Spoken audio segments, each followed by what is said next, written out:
अदः पूर्णमिदं पूर्णात् पूर्णमुदच्यते पूर्णस्य पूर्णमादाय पूर्णमेवावशिष्यते। ॐ शान्ति शान्ति शान्तिः।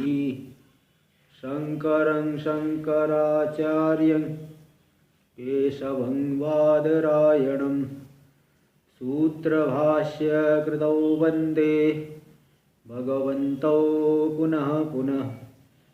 ईश्वरो गुरुरात्मेति मूर्तिभेदविभागिने व्योमवद्व्याप्तदेहाय दक्षिणामूर्तये नमः। ॐ शान्ति शान्ति शान्तिः। वेदांत के प्रकरण ग्रंथ विवेक चूड़ामणि पर हम लोग विचार कर रहे हैं। इसका हम लोग 448 श्लोक तक विचार कर लिए। तो उसमें से कुछ कल जो है कुछ श्लोक आए 446 सूत्र श्लोक। इसमें दो प्रकार की व्याख्या मिलती है। कोई भी सिद्धांत के विरुद्ध नहीं है, वही शास्त्र सिद्धांत के अनुकूल व्याख्या। विद्वान लोग हैं, उनकी महिमा है, अनेक प्रकार से व्याख्या करते हैं। तो यहाँ पे तो निदिध्यासनशीलस्य बाह्य प्रत्यय इच्छति ब्रवीति श्रुतिरेशस्य प्रारब्धम फल दर्शनात्। तो निदिध्यासनशील को बाह्य प्रत्यय होता है। निदिध्यासन दशा में इसलिए पहली पंक्ति में टीका का अर्थ की है कि विपरीत भावना की निवृत्ति के लिए, यानी वो ज्ञानी को नहीं ले रहे यहाँ पे। अभी जो है निदिध्यासन करे, विपरीत भावना हटी नहीं है, तो इसलिए विपरीत भावना की निवृत्ति के लिए निदिध्यासन में जो प्रयत्न करने वाले हैं उनको बाह्य प्रत्यय यानी सुख दुख का ज्ञान, पदार्थों का ज्ञान ये होता है। और उनका सुख दुख देखे जाने से श्रुति उनको प्रारब्ध भी बताती है। इनका कहने के तात्पर्य निर्गुण ज्ञानी के लिए प्रारब्ध है ही नहीं, और वास्तव में उसकी ज्ञानी की दृष्टि से कोई प्रारब्ध नहीं, कोई उसे जो है अविद्या लेस आदि नहीं, अभी कल बता दिया था। और अन्य लोग व्याख्या करते हैं कि जो ज्ञानी है निदिध्यासनशील है, ज्ञान होने पर भी हमेशा ऐसा नहीं कि बहिर्मुख हो जाएगा, हमेशा आत्मा में रमण करने वाले हैं, तो भी उनको प्रारब्ध की वजह से बाह्य प्रत्यय होता है। बाह्य पदार्थों का ज्ञान, प्रारब्ध जब तक बचा हुआ है, शरीर रहेगा तो बाह्य प्रत्यय होगा। वो प्रत्यय नहीं, प्रत्याभास है। बाह्य प्रत्यय जैसा लग रहा है, वास्तव में मतलब वो बाधित प्रतीति हो रही है। रस्सी जल गई जैसे उसका बल रह जाता है, उसकी ऐठन नहीं जाती, दिखाई पड़ता है, इसका मतलब वो रस्सी नहीं है, रस्सी है ऐसा नहीं कर सकते। इसी प्रकार यहाँ पे भी बाधित प्रतीति होती है। तो दो प्रकार की व्याख्या, अलग अलग अर्थ समझना चाहिए। तो मतलब सिद्धांत के विरुद्ध तो कुछ भी नहीं है। चलिए, तो हम लोग 448 श्लोक तक देख चुके थे। 449 नंबर का श्लोक देखेंगे। देखिए, यहाँ शंका हो सकती है किसी को कि चलो ठीक है, सभी वासनाएं लीन हो जाएगी ज्ञान होने पर, स्वप्न कर्म के समान हो गए सभी कर्म। तो भी लोक में देखा जाता है कि अत्युग्र पुण्य पाप होता है, तुरंत फल देता है। इसलिए श्लोक आया, अत्युग्र पुण्य पापा नाम यह वह फलम अश्नुते त्रिभिर्वर्ष त्रिभिर्मास त्रिभिर्पक्षय त्रिभिर्दिनय। अत्युग्र पुण्य करेगा, अत्युग्र पाप करेगा, यही 2-3 साल के अंदर ही, 3 वर्ष में, 3 महीने में, 3 पक्ष में, 3 दिन में भी उसका फल मिल जाता है। बहुत उत्कट पाप करे, है ना, वो उसका बहुत जल्दी फल मिल जाए। बहुत उत्कट पुण्य करे, बहुत जल्दी उसको जो है उसको फल। इसलिए तो शास्त्र में आया है कि जिसको पुत्र नहीं हो पुत्रेष्टि याग करो। तो भाई उत्कट पुण्य होने से तुरंत फल मिलेगा। मृत्युंजय आदि कराते, देखिए बहुत अनुष्ठान कराते, आयु बढ़ती है उससे जो है। तो ये होता है, ऐसा नहीं कि बिल्कुल। हाँ, तो उत्कट पुण्य पाप का यही फल। और लोग शास्त्र में भी आप देखेंगे बहुत से लोगों का ऐसा परिवर्तन हो गया है। यहाँ तक कि आयु भी बहुत बढ़ गई है। मार्कंडेय ऋषि 7 कल्प से चिरंजीवी है, ते जो है ऐसा होता है। तो इसलिए ये शंका हो सकती है कि अत्युग्र पुण्य पाप का फल ज्ञानी को भी सुख दुख मिले, सुखी दुखी हो, बहुत उत्कट पुण्य हो गया, बहुत उत्कट पाप हो गया, तो ज्ञानी को भी सुख दुख मिले। तो ऐसी शंका का समाधान करने के लिए श्लोक आ रहा है 449। दृष्टांतम उपपादयति स्वप्न कर्मवत, ऐसा दृष्टांत ऊपर के श्लोक में दिए, तो उसका उत्पादन कर रहे हैं। उस शंका जो शंका में बता दिया, इसका समाधान के लिए यत्कृतं स्वप्न वेलायां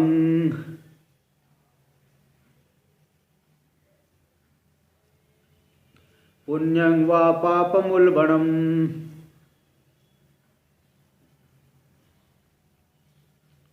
सुप्तोत्थितस्य किं तस्यात् स्वर्गाय नरकाय वा। यद कृतम स्वप्न वेलाया, जिस अज्ञान के द्वारा सब सत्य मान करके स्वप्न वेला में नाना प्रकार के पुण्य किया, वो भी उल्बड़म यानी उत्कट, बहुत तीव्र पुण्य, उत्कट पुण्य किया अथवा बहुत उत्कट पाप किया, तो सुप्तोत्थित से किम तस्यात्, क्या सो के उठ गया तब भी रहेगा क्या उसे वो उत्कट पुण्य पाप। किम तस्या स्वर्गाय नरकाय वा, क्या स्वर्ग देने के लिए होगा। सो करके उठा तो बोले मैंने स्वप्न में ज्योतिष्टोम याग किया है, विश्वजीत याग किया है स्वप्न में, इसलिए मुझे स्वर्ग मिलेगा। अथवा स्वप्न में कोई ब्राह्मण हिंसा हो गई, गो हिंसा हो गई, कोई बहुत उत्कट पाप हो गया, तो क्या नरक मिलेगा। तो स्वप्न के कर्म का जैसे बिल्कुल कोई संबंध नहीं बनता, इसी प्रकार ये जागृत के कर्म भी, जागृत काल भी एक दीर्घकालिक स्वप्न है। जैसे जागृत से सो करके स्वप्न देखते हैं, इसी प्रकार स्वरूप से सो करके व्यावहारिक जगत हम देखते हैं। इसलिए जैसे स्वप्न से हम जागृत में आते हैं तो स्वप्न का कर्म मिथ्या है, इसी प्रकार व्यावहारिक जगत से जब स्वरूप में जगेंगे तो ये सब कर्म भी मिथ्या, बिल्कुल प्रतीति कर्माभास हो जाएगी। तो जैसे स्वप्न के कर्म फल नहीं देते, ऐसे जागृत के कर्म भी फल देने में सक्षम नहीं होंगे, ज्ञान अग्नि से सब जल जाएंगे। प्रारब्ध जो रहता है तो भी वो ज्ञानी का उसके साथ कोई संबंध नहीं, शरीर आदि के साथ समय, वो देखने में प्रारब्ध के शरीर आदि चलेगा, लेकिन वो ज्ञानी के उसके साथ कोई तादाद में नहीं रहता।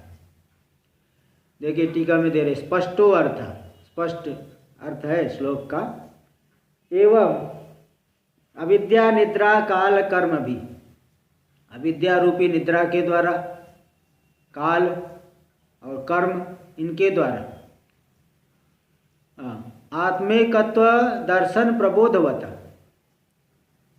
आत्मेकत्व दर्शन रूपी जो प्रबोध वाला है, जग गया है स्वरूप में, तो नष्टा विद्यत्वेन, नष्टा उसकी अविद्या नष्ट हो गई, नष्टा अविद्या यस्य स नष्टा विद्या, नष्ट विद्या वाला होने से औपाधिके नापि कर्तृत्वेन शून्यस्य।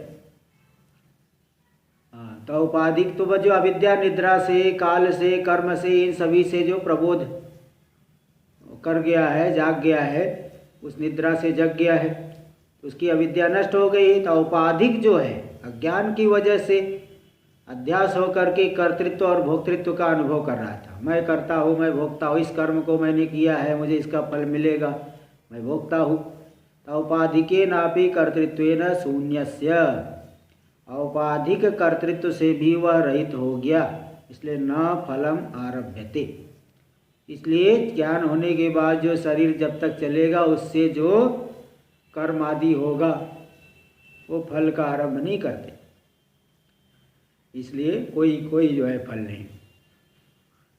आगे संचित कर्मणाम अनात्माध्यास नाशेन नाशम उक्त्वा, संचित कर्म का नाश कैसे हो गया, क्योंकि शरीर आदि के साथ अध्यास ही नहीं रहा। शरीर आदि के साथ जो अध्यास था, तादात्म्य था, उस अध्यास का नाश होने से संचित कर्मों का नाश हो गया। ये तो बता दिए। अब इसको बता करके आगामीनाम कर्मणाम अश्लेषम, ज्ञान होने के बाद जो शरीर से कर्म होंगे उन कर्मों का तो ज्ञानी के साथ कोई संबंध ही नहीं होगा। जैसे कमल का पत्ता जल के साथ जल में रहता है तो भी संबंध नहीं रहता उससे, ऐसे ज्ञानी का उन कर्मों के साथ, आगामी कर्मों से, क्रियमाण कर्मों से कोई संबंध नहीं रहता। इसको दिखाएंगे स्वमिति अगले श्लोक में। पहले थोड़ी और बातें बता रहे हैं। पूर्वम कर्माश्रय अनात्माध्यासात कर्तृत्व ज्ञानम स्वस्मिन आसीत।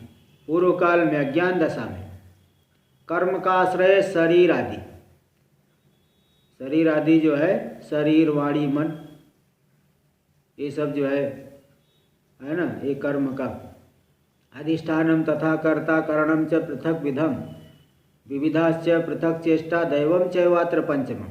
गीता में आगे अधिष्ठान जो शरीर, कर्ता चिदाभास, अधिष्ठान तथा करणम च पृथक विधम नाना प्रकार की इंद्रिया, विविधाश्च पृथक चेष्टा विविध प्रकार की चेष्टा, और दैव यानी देवताओं का अनुग्रह, इन सब से युक्त होकर के कर्म करता है। किसी भी कर्म में ये सब हेतु बनते हैं, शरीर के द्वारा, वाणी के द्वारा, मन के द्वारा कर्म करता है। तो पूर्व में कर्म का आश्रय अनात्मा के साथ, शरीर आदि के साथ अध्यास होने से कर्तृत्व ज्ञानम स्वस्मिन आसीत, स्व में अपने स्वरूप में उसे कर्तृत्व का ज्ञान हो रहा था। कर्तृत्व ज्ञान काले कृतान्यपि कर्माणि कर्तृत्व ज्ञान नासात नष्टानि। तो कर्तृत्व ज्ञान काल में जो कर्म किया है ज्ञानी ने, किए जाने पर भी कर्तृत्व का ज्ञान जब नष्ट हो गया, ज्ञान हो गया, कर्तृत्व भोक्तृत्व सब मैं करता नहीं, मैं भोगता नहीं, तो नष्टानि, अब ज्ञान होने के बाद नष्ट हो गया। इदानीम तो अब जो है क्या हुआ, तो पूर्व वाले कर्मों का कोई जो है वो नष्ट हो गए, क्योंकि कर्तृत्व का ज्ञान ही नहीं। और अब ज्ञान होने के बाद जो होंगे कर्म, इदानीम तो अकर्तृ ब्रह्मात्मत्व बोधे, अकर्तृ ब्रह्म रूपता का ज्ञान होने पर आगामी कर्म संबंध एवं नास्ति, आगामी जो भविष्यत वाले कर्म उनके साथ कोई संबंध ही नहीं है। इति तत् अश्लेषा इति उच्यते, इसलिए उन कर्मों का अश्लेष, श्लेष यानी संबंध, श्लेष यानी जोड़ना, चिपकना, और ये अश्लेष यानी कोई संबंध नहीं। इति उच्यते, श्लोक नंबर 450। स्वम असंगमुदासीन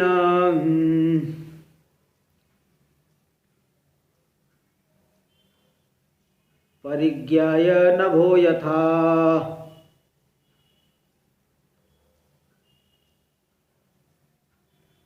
न श्लिष्यते यति किंचित् किंचित्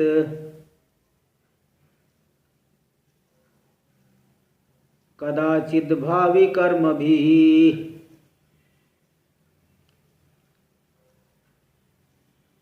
देखिए दृष्टांत पहले, यथा नभो न श्लिष्यते, जैसे आकाश किसी के साथ जुड़ता नहीं। आकाश में चाहे कितनी भी वर्षा हो, कितनी भी धूप हो, वह कितनी भी वर्षा हो, भयानक घनघोर वर्षा हो, 7 दिन तक वर्षा होते रहे तो भी आकाश कोई गीला नहीं हो जाता। और भयानक गर्मी पड़े, आकाश कोई लाल नहीं होता, गर्म नहीं हो जाता। भयानक तूफान चले, आंधी आए, धूल मिट्टी हवा के साथ आए, तो भी आकाश गंदा नहीं होगा। इस तरह से आकाश में कितनी भी तलवार भाजी है, आकाश कटेगा नहीं। इस तरह से कोई भी मतलब बिल्कुल संबंध है ही नहीं आकाश का किसी के साथ।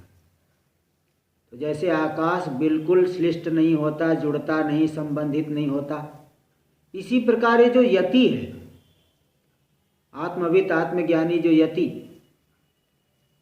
प्रयत्न किया है, सन्यासी, सन्यास मतलब कर्म सन्यास लीजिए तो कर्म सन्यास और इच्छा का सन्यास तो लेना ही है। कर्म सन्यास हो चाहे ना हो, इच्छा तो पूरी तरह से सन्यास्त होनी चाहिए। इसलिए गृहस्थ भी है कोई तो भी वो ज्ञानी। तो जो यति है, आत्मवेत्ता आत्मज्ञानी, वह अपने आप को क्या जान करके संबंध से रहित हो जाता है, स्वयं असंगम उदासीनम, स्वयं को असंग उदासीन, उद यानी ऊपर स्थित है, सबके ऊपर मतलब सबसे उसकी अहंता ममता हट गई है। उद ऊपरी, आसीन, ऊपर बैठ गया। ऊपर बैठ गया मतलब इससे कुछ कोई संबंध ही नहीं रहा, उदासीन है।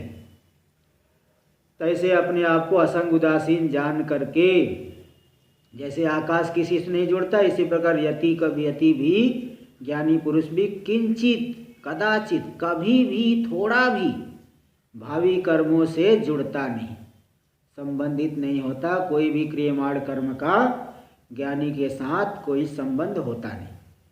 टीका में दे रहे स्वम यानी स्वात्मानम, जो स्वात्मा हमारा स्वरूप, असंगम जो असंग है, एकम एक ही है, उदासीनम जो उदासीन है, अकर्तारम कर्ता नहीं है, उसको परिज्ञाय, परितः ज्ञाय मतलब सम्यक अनुभूय, अच्छी तरह से उसका अनुभव करके। अनुभव कर लेंगे तो क्या हो जाएगा भाई? तो पहले दृष्टांत यथा नभः यानी गगनम, गगन आकाश, जला नला नीलादि भी न श्लिष्यते, जल यानी जल जानते हो, पानी, अनल यानी अग्नि, अनिल यानी वायु, आदि से पृथ्वी ले लीजिए, पत्थर मारो तो भी उसमें कोई जो है आघात नहीं होगा, तलवार चलाओ तो भी कुछ नहीं होगा। तो जैसे जल, अनल, अनिल आदि इन सभी से गगन श्लिष्ट नहीं होता, जुड़ता नहीं, संबंधित नहीं होता। तथा आत्मविद यति, इसी प्रकार आत्मज्ञानी जो यति है, कदाचिदपि किंचिदपि कभी भी और थोड़ा सा भी, किंचित थोड़ा सा भी, भावी कर्म भी, कौन से कर्म? आत्मानुभवोत्तर कालिक ही, आत्मा के अनुभव के पश्चात होने वाले जो कर्म, उन कर्मों से कभी भी थोड़ा भी नहीं जुड़ते, है ना, कभी भी नहीं जुड़ते। शरीरादौ भवद्भिरपि न श्लिष्यते, शरीर आदि में कर्म तो हो रहे हैं, ऐसा नहीं ज्ञानी हो गए तो पैर में लकवा मार जाएगा, हाथ में जो है भी पैरालिसिस हो गया, शरीर से कुछ कर नहीं सकता है, बिल्कुल बिस्तर पे वेंटिलेटर पे आ जाएंगे ज्ञान होते, ऐसा नहीं है। ज्ञान होने के बाद भी शरीर आदि से कर्म करते हुए, कर्म होते हुए भी, शरीर आदौ भवद भी, शरीर आदि में जो होते हुए कर्म है, कर्म भी रपि न श्लिष्यते, शरीर आदि से होते हुए भी उन कर्मों से यति नहीं जुड़ते, कभी संबंधित नहीं होते। इस तरह से दे दिए। क्यों? तत्र अभिमान रूप संगा भावात्, उन शरीर आदि में अभिमान रूपी संग नहीं है, असंग है ना आत्मा शरीर आदि में। भाई हमारा स्वरूप असंग है, इसलिए हम में कोई संग है ही नहीं। तो जो भी असंग आपको संग की प्रतीति हो रही, सब भ्रांति से हो रही। आप सोचोगे कैसे? तो देख लो, आज तक न जाने कितने शरीर मिले, कहीं का संग अभी भी याद है क्या? कुछ भी नहीं। न जाने कितने रिश्तेदार मिले, किसी के साथ अभी भी कोई भी संग नहीं रहा। इस शरीर, इस वर्तमान जन्म में जो संग कैसे बर टिकाऊ रहेगा? अगर कोई भी संबंध टिकाऊ होता तो जाने अनादिकाल से न जाने कितने जो है शरीर मिला, न जाने कितने सगे संबंधी आए, न जाने कितने पति हुए, न जाने कितने पत्नी हुए, अनादिकाल से न जाने कितने पुत्र हो गए, कितने पिता हुए, कितनी माता हुए, कितने गुरु हुए, कोई संग नहीं बचा, किसी के साथ संग हुआ ही नहीं, कोई संबंध हम मालूम नहीं पड़ता। इस शरीर, इस वर्तमान जन्म में भी जो है जिनके साथ संबंध मालूम पड़ रहा है वो भी नहीं रहेगा आगे। तो लेकिन जो प्रतीत हो रहा है अभिमान की वजह से, अभिमान कर लिया, अज्ञान की वजह से अभिमान कर लिया, इसलिए तत्र अभिमान रूप संगा भावात्, है ना। ज्ञान हो गया तो शरीर आदि में ही अभिमान नहीं, तो शरीर से होने वाले कर्मों में अभिमान कहाँ से होगा? इसलिए तत्र अभिमान रूप संगा भावात् कर्म धर्मी तादात्म्याध्यासे, कर्माध्यास रूप श्लेष, श्लेष जो है नष्ट हो गया, इसलिए कोई श्लेष नहीं होगा। क्योंकि कर्म धर्मी, कर्म का धर्मी है, कर्म जहाँ पे हो रहा है, कर्म है धर्म, जहाँ पे हो रहा है वो धर्मी हो गया। शरीर, वाणी और मन, ये है कर्म के धर्मी, क्योंकि इनके द्वारा कर्म होता है। जैसे घट कहीं रख दिए तो घट जहाँ पे है घट का धर्मी हो गया, इसी प्रकार कर्म जहाँ हो रहे हो गए कर्म का धर्मी, कौन? शरीर आदि। उस धर्मी के साथ तादात्म्य अध्यास हो, शरीर आदि के साथ तादात्म्य अध्यास हो, यही मैं हूँ, मैं पुरुष हूँ, मैं स्त्री हूँ, ऐसा अध्यास हो तो कर्माध्यास रूप श्लेषः, तभी कर्माध्यास रूपी श्लेष हो पाएगा, संबंध हो पाएगा। शरीर में जब अभिमान ही नहीं है तो शरीर के कर्मों के साथ क्या अध्यास होगा?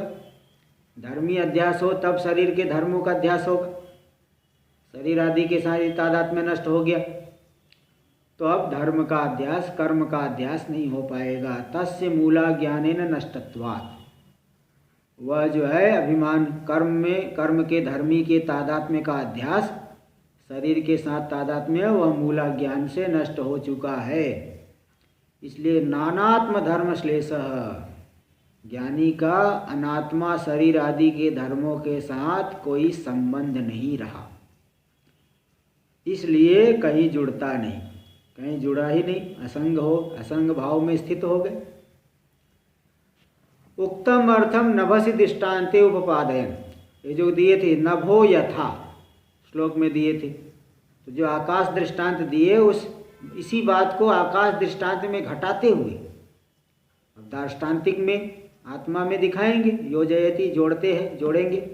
न नभायति, श्लोक देख लीजिए। न नभो घट योगेन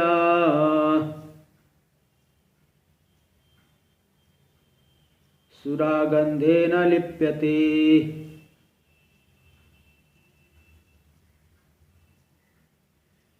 तथात्मोपाधि योगेन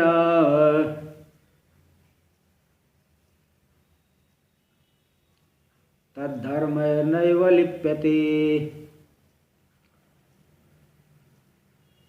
न नभो घट योगेन, आकाश में कोई घड़ा रख दी और घड़े के भीतर सूरा यानी शराब डाल दी, तो शराब के गंध से आकाश उस गंध वाला नहीं हो जाता। आकाश में घट, घट में जो है सूरा, शराब, मदिरा, उसके गंध से आकाश का कोई संबंध नहीं होता, कोई लेप नहीं होता। आकाश थोड़ी सुगंधित दुर्गंधित हो जाता। तथा आत्मोपाधि योगेन, इसी प्रकार उपाधि शरीर आदि के साथ संबंध होने से आत्मा तद्धर्म, उन धर्मों के साथ नैव लिप्यते, शरीर आदि के धर्मों के साथ जुड़ता नहीं है, बिल्कुल लिप्त नहीं होता है। इस तरह से आत्मा असंग है। ज्ञानी भी असंग भाव में, असंग रूपता को जान करके असंग भाव में स्थित हो गए। जगत व्याप्य वर्तमानम नभ, पूरे संसार को व्याप्त करके वर्तमान जो आकाश, वह आकाश कैसा होता है? घटावच्छिन्नतया परिच्छिन्नम इव लक्ष्यमाणम। घट के भीतर जो आकाश आ गया तो घट से अवच्छिन्न हो गया, घट सीमा में आ गया तो परिच्छिन्न, घट के भीतर का आकाश छोटा दिखाई पड़ते हुए ही भी वह निर्मल है।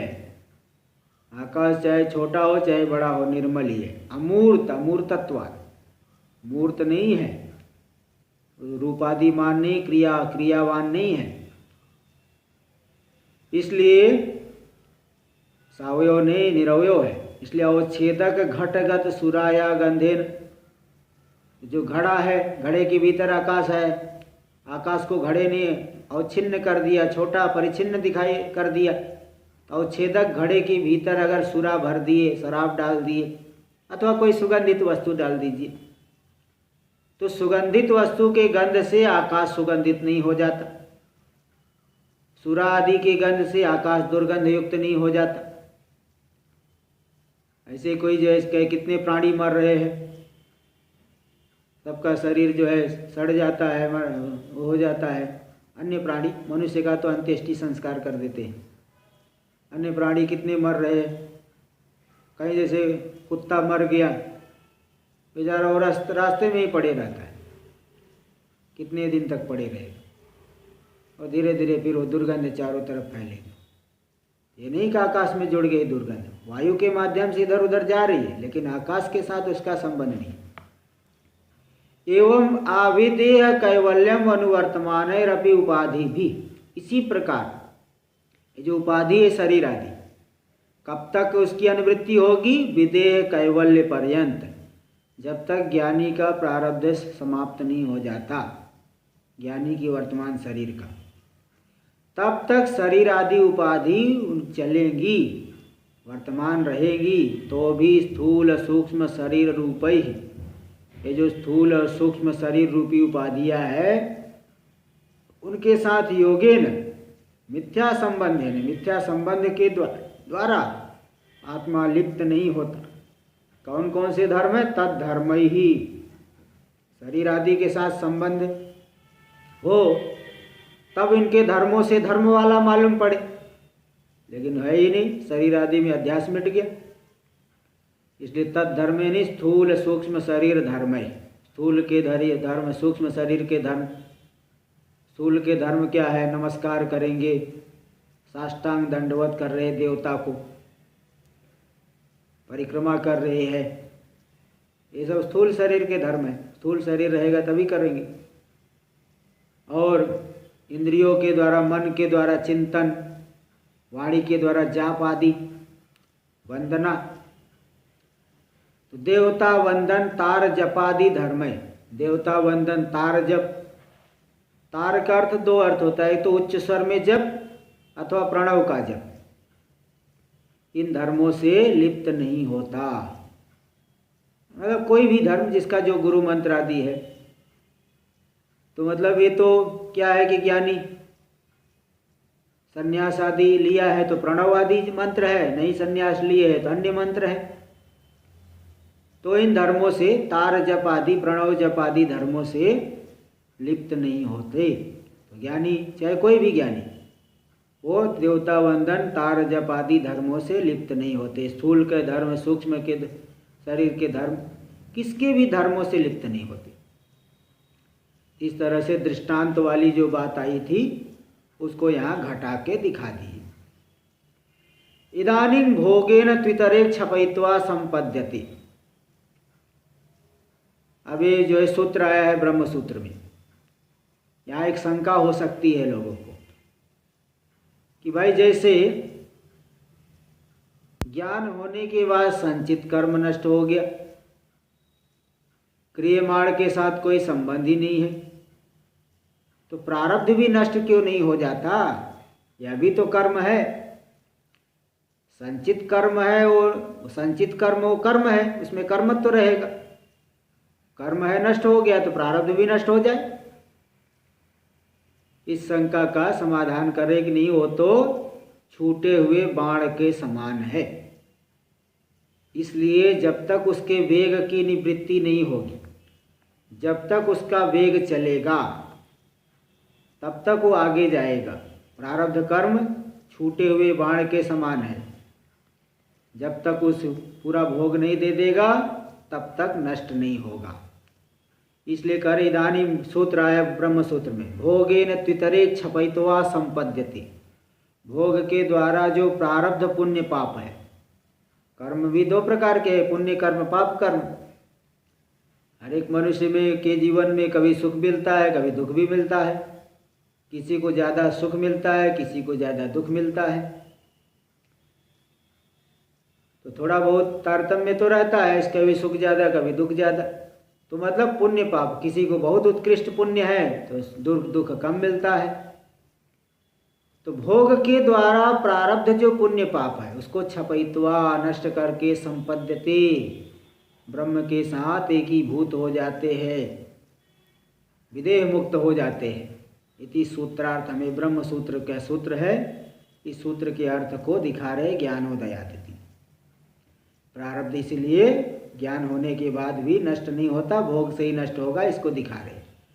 ज्ञानोदयात् पुरारब्धं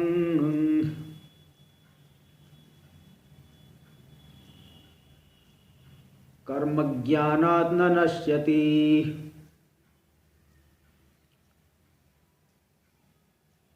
अदत्वा सफलं लक्ष्य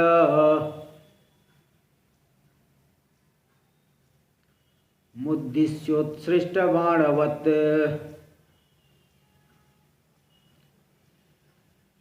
ज्ञानोदयात् पुरारब्धम।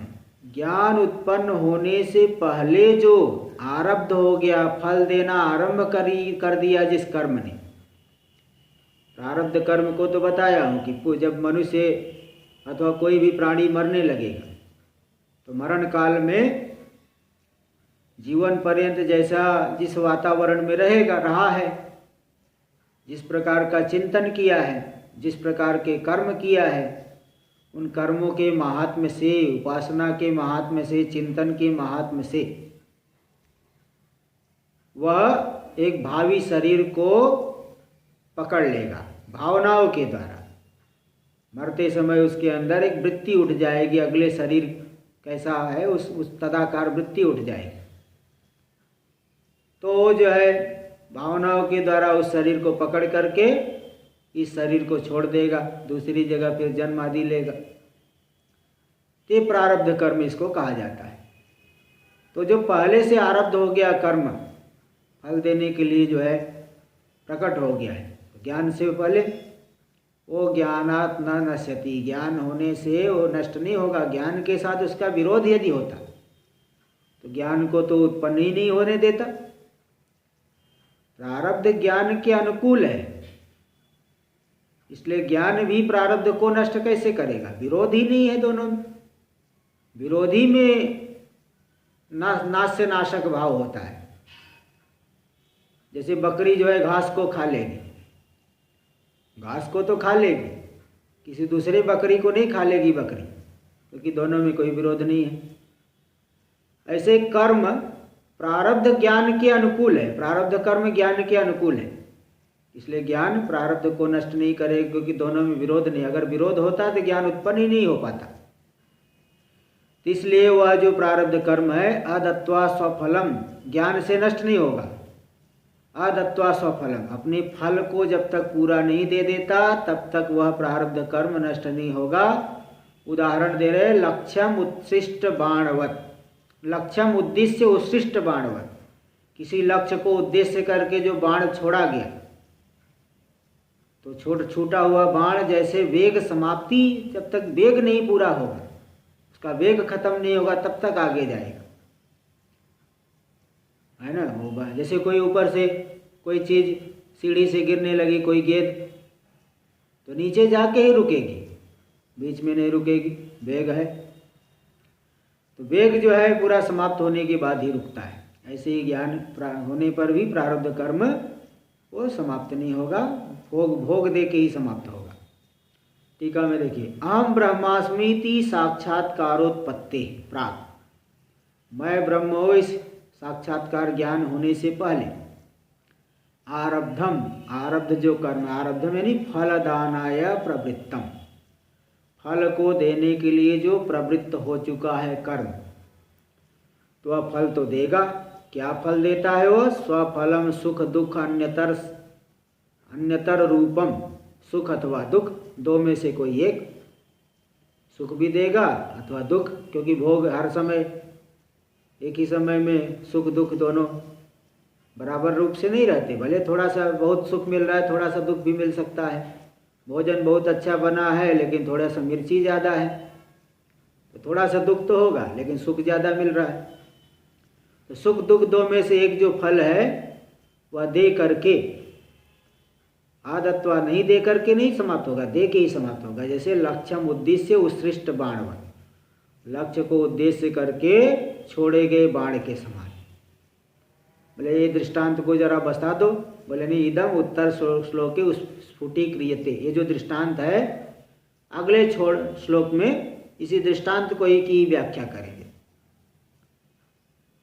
स्फुटीक्रियते, ज्ञानात् अकर्त्रात्म संस्कार साक्षात्कारात् न नश्यति, ज्ञान जो है कि मैं अकर्ता हूँ, अभोक्ता हूँ, इस अकर्ता रूपी आत्मा के साक्षात्कार से वह प्रारब्ध कर्म नष्ट नहीं होता। कैसे? संचित व, जैसे संचित कर्म, संचित कर्म तो नष्ट हो जाता है, लेकिन उस प्रकार से ये नष्ट नहीं होता है।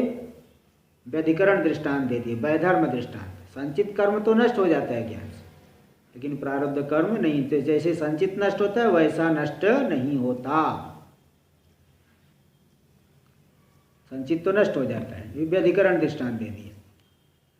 लक्ष्यम उद्देश्य इत्यादि दृष्टांतम स्फुटयति, लक्ष्य को उद्देश्य करके छोड़ा गया बाण, ये जो दृष्टांत इसको स्पष्ट कर रहे हैं अगले श्लोक में 453। व्याघ्र बुद्ध्या विनिर्मुक्तो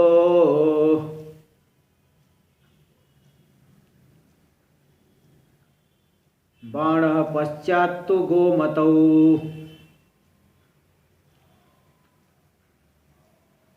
न तिष्ठति तिष्ठति छिनत्तेव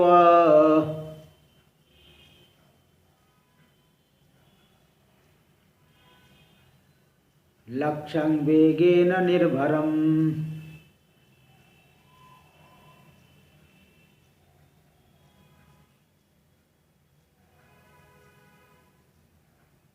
व्याघ्र बुद्धिया विनिर्मुक्तो, व्याघ्र बुद्धि से जो विनिर्मुक्त छोड़ा गया बाण है,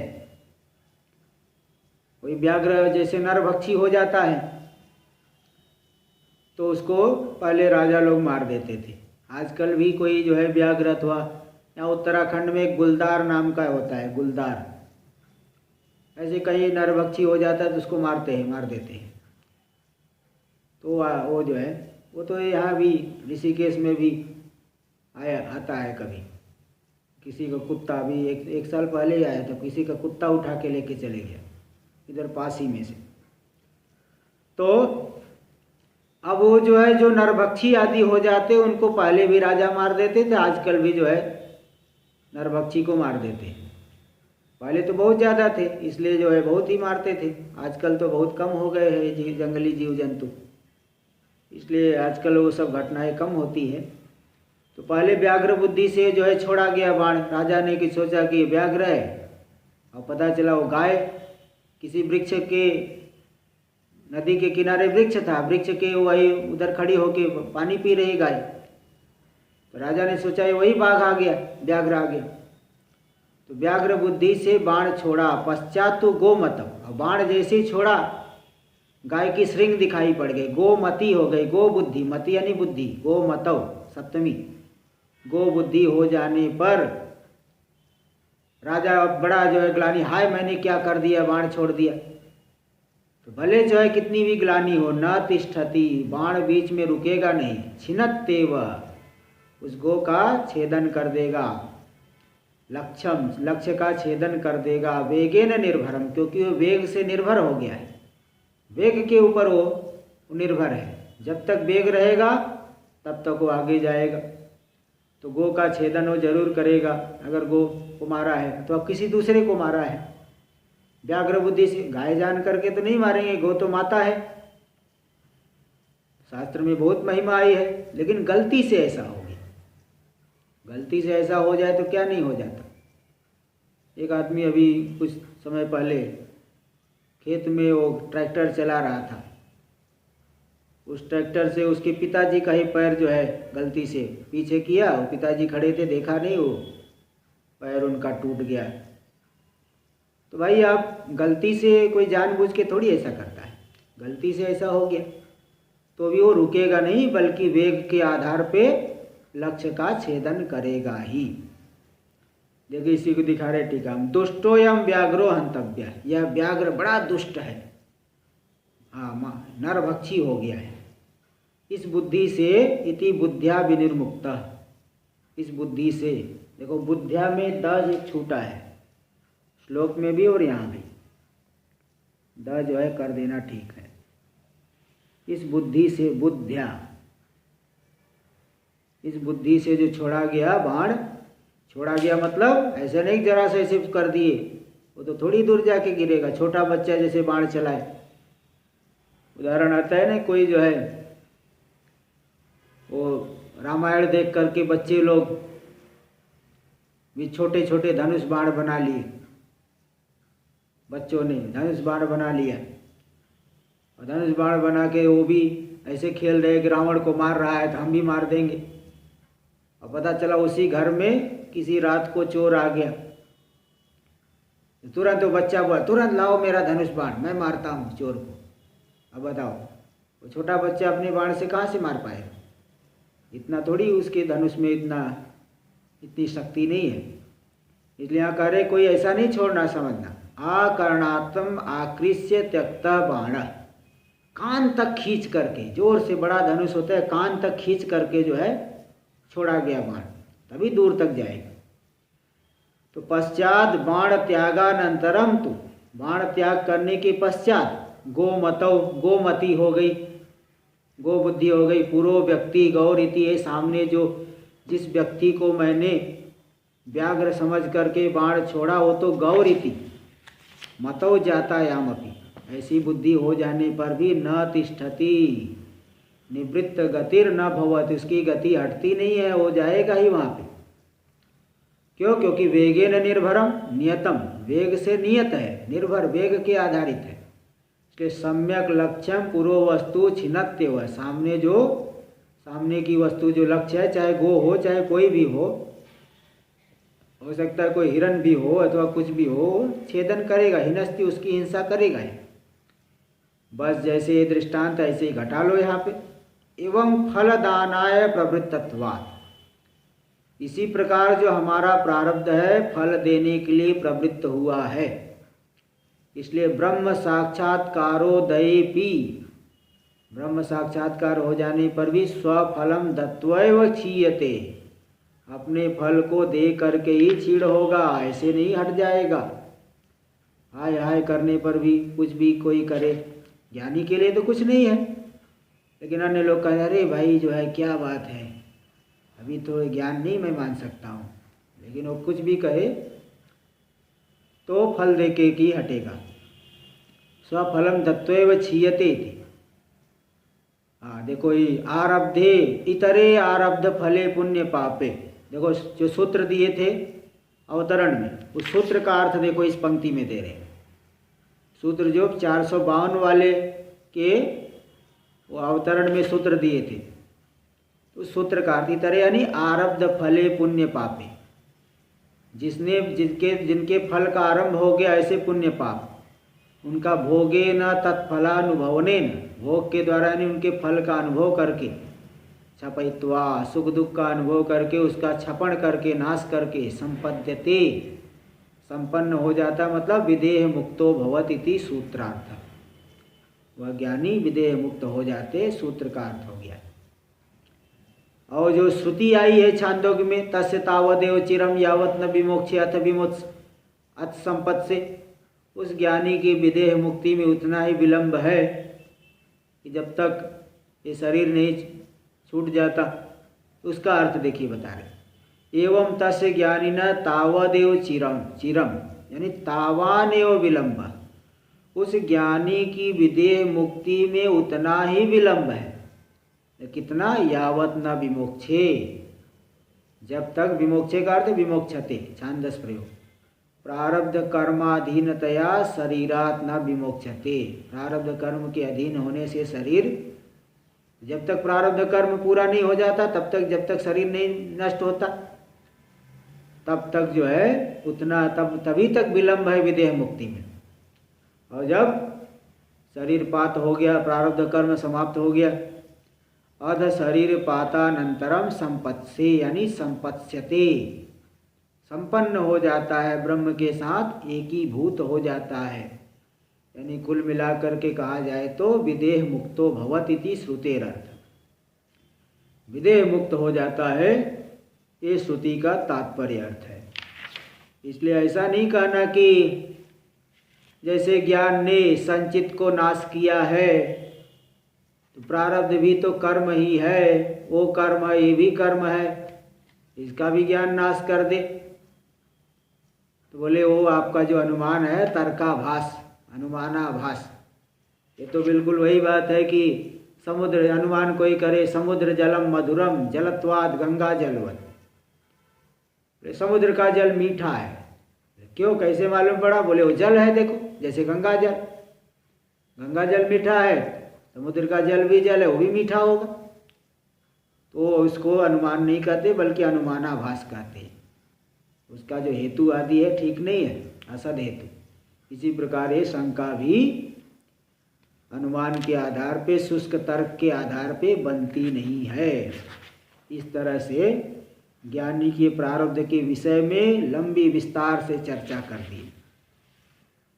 अब जो है थोड़ा सा और एक श्लोक में उसको सब इकट्ठा करके बता देंगे, इसको हम लोग कल देखेंगे। ओम पूर्णमदः पूर्णमिदं पूर्णात् पूर्णमुदच्यते पूर्णस्य पूर्णमादाय पूर्णमेवावशिष्यते। ओम शांति शांति शांति। शंकरं शंकराचार्यं केशवं बादरायणं सूत्रभाष्य कृतौ वंदे भगवन्तौ पुनः पुनः। ईश्वरो गुरुरात्मेति मूर्तिभेदविभागिने व्योमवद्व्याप्तदेहाय दक्षिणामूर्तये